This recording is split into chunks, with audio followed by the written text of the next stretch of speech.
men only serve to hold them back in life. Man's purpose is not to serve the weaker sex when they do not serve him. A man will never reach his full potential if he obsesses over the female form. Men will give up their infinite ability to build and create if they allow themselves to become hopelessly infatuated and besotted with the female. Those men will be lost. Slave-minded men, beaten by their own biological needs, weak, pitiful men willing to risk it all for a temporary chemical high, as they take their turn in the queue behind other weak men, unable to master themselves or remain in control of their own mind, their own behavior. These weak and helpless men, all sharing the same women, taking their turn over and over again, worshipping the females they pretend to despise, putting the gun to their own heads and hoping it doesn't go off. There's no hope for these men. They will learn the hard way. In contrast to the slave-minded men, the reconditioned man has taught himself to think differently. No longer governed by his biological or social conditioning, he is truly free. Free of the need for approval from others, unlike the collectivist, who can easily be bought and sold for fear of exclusion from the coterie. The group thinkers are forced to lead or follow accordingly to keep their place in the dominance hierarchy, often stabbing others, their brothers, in the back.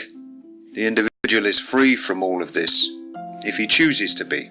He keeps his circle small and trusts only those few. He learns to observe his own mind and reflect on every thought. He begins to understand who he is as he answers his own existential questions. He sees himself as the center of his own universe. Without understanding the self, nothing means anything. He no longer does everything for others. He serves himself above everyone else. That's man's true purpose in this life, to serve himself first and live a peaceful life. It takes patience and discipline to overcome boredom and loneliness. How many men are able to wait and resist all temptation until they find peace and tranquility? Those who seek temporary pleasures are ruled by their addictions. The reconditioned man observes the foolish ones and sees himself as he used to be. They serve as a good reminder not to go back. Through these observations, the weak men teach us when to be strong and exercise restraint. They can be useful idiots sometimes, as they remind us just how safe we are compared to them. The purple pills are just a placebo. Love is a chemical. In truth, it's only reserved for close family, friends, and pets. Love is just attachment for safety and security, loyalty and trust which may or may not be abused. Fear is often confused with wisdom, as the naive young men accuse the abstinent men of being fearful. The wiser men see this posturing for what it is, stupidity and bravado, as foolish pride comes before a fall. Men are still fooled into patriotic pride, a tribal instinct to protect a country that would send them to war, then throw them away when they return home. What good is a soldier with no legs when there's another man ready and willing to sacrifice himself? Yet men still want to defend their women, conditioned slaves ready to fight and die for a country that doesn't give a shit about them, and women who open their legs to anyone for welfare checks and social housing. What good is patriotism? Serving a country that doesn't serve you. What good is collectivism? Sacrificing yourself for the good of others.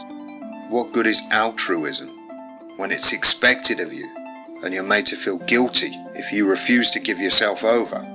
It's never enough for these people. They want you to give everything you have until there's nothing left. Yet some men still do. They're fooled by the promise of love. Love is attachment. It's just conditional attachment.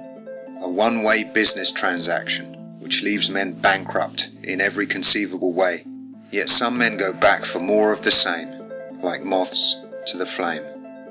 Social interactions are purely transactional, with each person looking to gain from each connection. People always want more, even when they have everything they need. It's never enough. I used to want things. I used to need things. But when you see just how easily it can all be taken away, you learn not to want. You learn not to need. Fear is of the unknown. Wisdom, on the other hand, tells you not to have unrealistic expectations, which can lead to disappointments, not to form unnecessary attachments, which lead to loss and suffering. Some men think they know, others just know. There's no need to learn the same lessons twice. This life is nothing new. The cycle repeats itself. Everything returns from whence it came in the end. Then it just becomes something else. Water becomes clouds, clouds become rain, and the rain falls back down to earth. And men are just the same.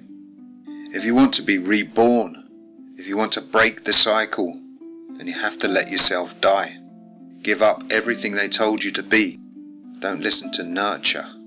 Give up everything biology tells you to be. Don't listen to nature. Then the only thing that controls you is you. You're free to be who you want to be, and not who they want you to be, expect you to be. When you stop listening to all of those voices, there's only one voice left to hear. Then you'll know who you really are, what you need, and what you don't need. Who measures your success now that you don't really need anything? Don't let yourself be controlled by the things which can destroy you. Money, sex, drink, drugs. These things will own you and hold you back if you let them. You will lose yourself to those addictions if you're not careful. Face your demons. If you want to conquer your fears, your anger, your addictions, you have to confront them, spend time with them, and learn to understand where they come from. Be in control of yourself. Don't let these things dominate you because you're worried about what you might find. Procrastination breeds anxiety. Don't put these things off.